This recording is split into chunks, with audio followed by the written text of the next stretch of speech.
Assalamualaikum warahmatullahi wabarakatuh. A'udzu billahi minasyaitonir rajim. Bismillahirrahmanirrahim. Alhamdulillahi rabbil alamin wassalatu wassalamu ala asyrafil anbiya'i wal mursalin wa ala alihi wa sahbihi ajma'in. Allahumma anfa'na bima 'allamtana wa 'allimna ma yanfa'una wa zidna 'ilma. Subhanaka la 'ilma lana illa ma 'allamtana innaka antal alimul hakim. Allahumma amin. Alhamdulillah, kita bertemu lagi dalam kuliah tadabbur bagi memahami tema hidup mengabdi, hidup berbakti. Jadi inilah buku yang menjadi rujukan pada kuliah tematik kita ya. Tuan-tuan perempuan yang memiliki buku ini bolehlah membuka halaman 208.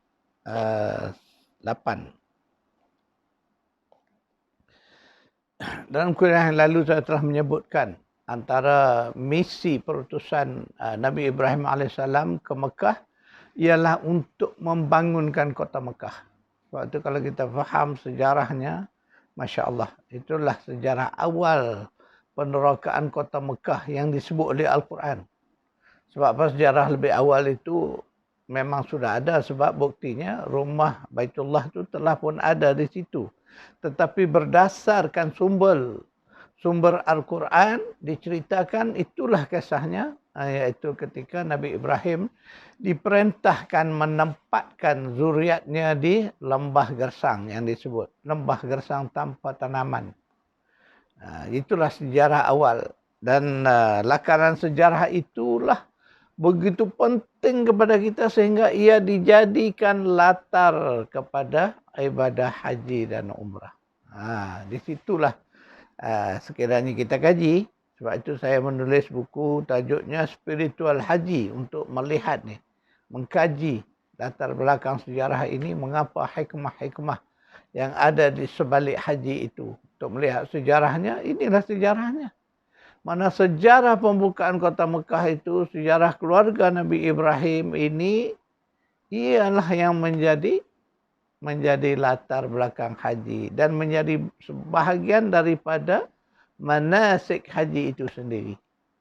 Jadi latar belakang sejarah itu yang kita ulang dalam ibadah itu. Sa'i itulah apa yang telah terjadi kepada Hajar, yang kita lakukan sa'i. Sama juga dengan ibadah korban yang kita lakukan adalah daripada sejarah pengorbanan keluarga ini. Kemudian wajib haji kita bermalam di Mina. Mina adalah tempat penyembelihan korban, kena ingat. Itulah latar sejarah dulu tu. Kemudian di Mina itulah berlakunya, kalau dalam haji disebut wajib haji, iaitulah melontar jamrah. Semua itu adalah sejarah yang telah terjadi kepada keluarga Nabi Ibrahim alaihissalam.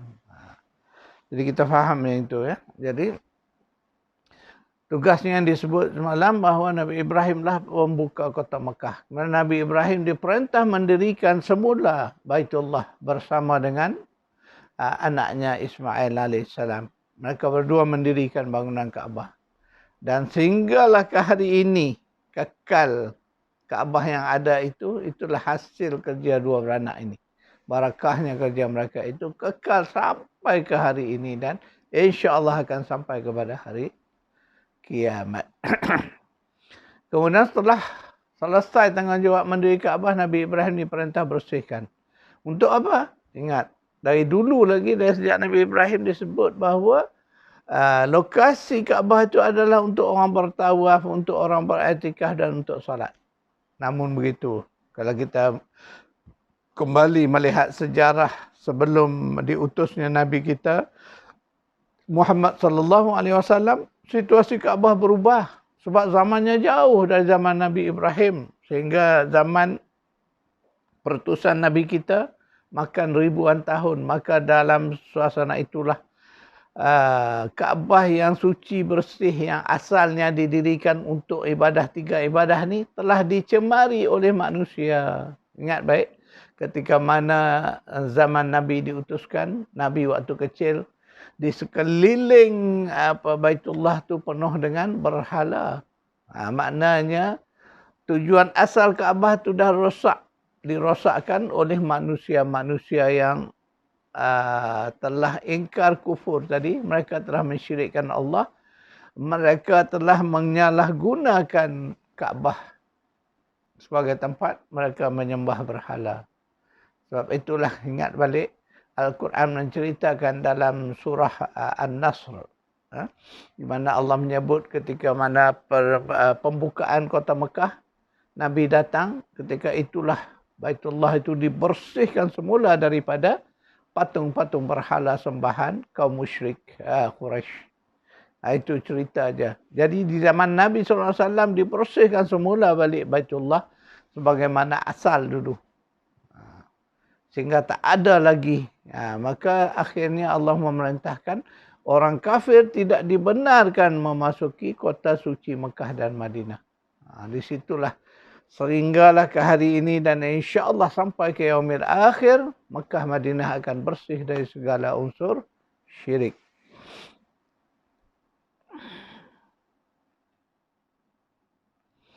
Ketika mana Nabi SAW datang, diutuskan sampai ke zaman dipanggil kenabian pada usia 40 tahun Nabi diutus sebagai rasul. Kemudian Nabi mula menerima wahyu, itulah Al-Quranul Karim. Salah satunya dicerita di dalam ayat surah An-Nahli, surah An-Nahli, surah 16 ayat 123. A'udzu billahi minasyaitonir rajim. Summa auhayna ilaika an ittabi' millata Ibrahim hanifa wa ma kana minal musyrikin. Allah berfirman, kemudian kami wahyukan kepada engkau Muhammad, an ittabi', hendaklah engkau menurut millata Ibrahim, agama Nabi Ibrahim yang berdiri teguh di atas jalan yang benar, yang bersifat hanif tadi.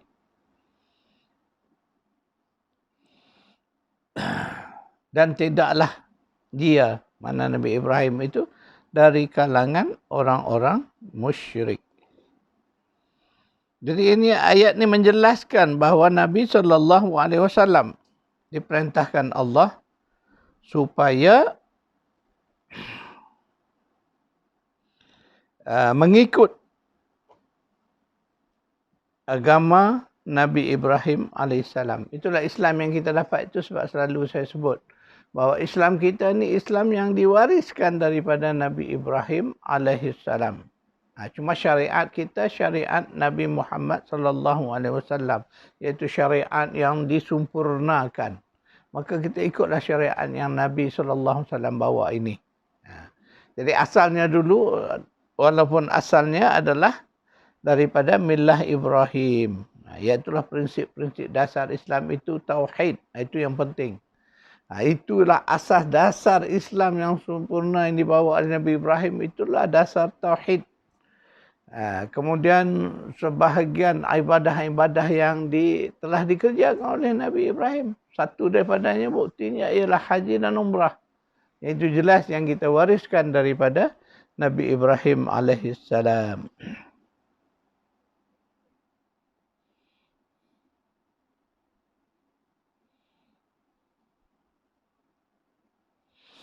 Dalam kuliah yang lalu saya telah menyebut bahawa kita melaksanakan manasik haji itu, baik umrah pun, adalah menurut apa yang telah dilakukan oleh Nabi Ibrahim alaihissalam. Dan mereka, mana Nabi Ibrahim mendapat manasik ini setelah ditunjukkan oleh Allah Subhanahu wa taala, di mana Nabi Ibrahim berdoa, a'udzubillahi minasyaitonirrajim, wa arina manasikana. Tunjukilah ya Tuhan kami manasik bagi kami. Ini disebut di dalam surah Baqarah ayat 128.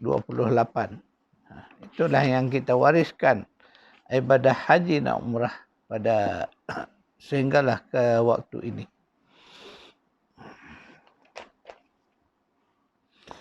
Kemudian saya pernah menyebut bahawa Nabi Ibrahim bukan sekadar dirinya, tetapi ahli keluarganya merupakan orang-orang yang dipilih oleh Allah Sebab itu ketika kita menyelami semula sejarah, kembali ke masa lalu, mengkaji sejarah perjuangan Nabi Ibrahim, kita akan melihat di sana bahawa Allah telah memilih ahli keluarganya. Dan itu disebut dalam surah Al-An'am. Surah 3, di dalam surah Ali Imran. Surah 3 ayat 33. A'udzubillahi minasyaitonirrajim. Inna Allah astafa Adam wa Nuhan wa ala Ibrahim wa ala Imrana alal alamin. Allah telah memilih Nabi Adam, Nabi Nuh, keluarga Ibrahim dan keluarga Imran mengatasi seluruh alam. Di situ Allah nak menjelaskan bahawa keluarga Nabi Ibrahim ni adalah keluarga yang dipilih Allah. Baik jalur, sebab Nabi Ibrahim ni yang kita tahu dia isteri dari jalur Hajar, dapat zuriatnya Nabi Ismail AS, sehinggalah kepada Nabi kita Muhammad sallallahu alaihi wasallam.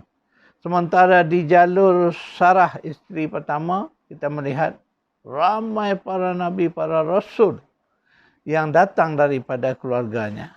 Di antaranya yang kita banyak kisah dicerita, nama-nama rasul yang disebut dalam Quran itu sebahagian besarnya adalah zuriat daripada Nabi Ibrahim. Antaranya kita melihat ini disebut namanya Nabi Ismail, Nabi Ishak, Nabi Yaqub, Nabi Yusuf, Nabi Musa, Nabi Daud, Nabi Sulaiman, Zakaria, Nabi Yahya dan Nabi Isa. Itu antara nama-nama Nabi Rasul yang disebut itu sebahagian besar adalah zuriat Nabi Ibrahim AS. Nabi Lut diceritakan juga. Nabi Lut adalah ada yang disebut sepupu, ada yang disebut anak saudara. Tapi makna saudara kepada Nabi Ibrahim yang hidup di sezaman dengan Nabi Ibrahim AS. Itu Nabi Lut. Kemudian hari ini kita sambung lagi, kita melihat satu sudut ciri Islamnya Nabi Ibrahim. Itu sebab saya selalu ketika mana kita melihat kepada sejarah Nabi Ibrahim ni, kita nak belajar bagaimana Islamnya Nabi Ibrahim AS. Yang itu kalau kita dapat memahami itu, Masya Allah, barulah kita dapat makna Islam yang sebenar untuk kita jadikan diri kita ni. Jejak Nabi Ibrahim AS sebagai seorang Muslim itu sangat perlu untuk kita fahami. Sebab itulah saya telah menyiapkan sebuah buku tajuknya Ibrahim Khalilullah, memodelkan kepemimpinannya. Jadi nak memodelkan leadership Nabi Ibrahim tu kena melihat Islamnya Nabi Ibrahim. Bagaimana taat patuh. Sebab Islam tu kena faham dari sudutnya, Islam itu adalah tunduk, taat, patuh, berserah diri, surrender. Makna surrender tu, makna menyerah diri tu. Sebab dalam kita belajar nanti, dalam Islam ada menyerah diri yang kita maksud tawakal. Tapi ini berserah diri, makna surrender tadi. Ikut apa saja perintah Allah. Itulah makna Islam.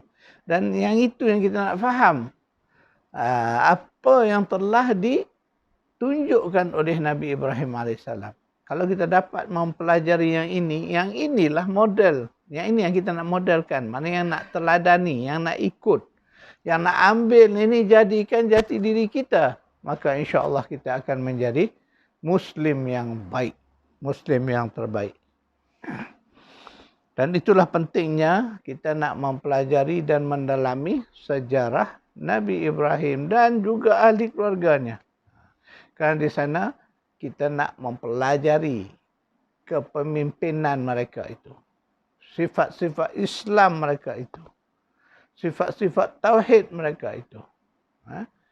Jadi sekadar itu dulu kuliah kita. InsyaAllah kita sambung lagi pada kuliah akan datang. Sebelumnya saya akan buat beberapa catatan kuliah kita pagi ini.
Kerana itu kuliah kita insya-Allah berjumpa lagi di besok hari. Auzubillahi minasyaitonirrajim.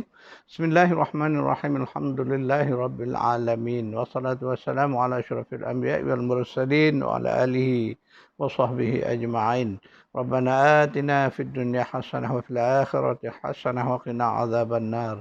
Sallallahu ala Muhammad wa ala ali Muhammad. Walhamdulillahirabbil alamin.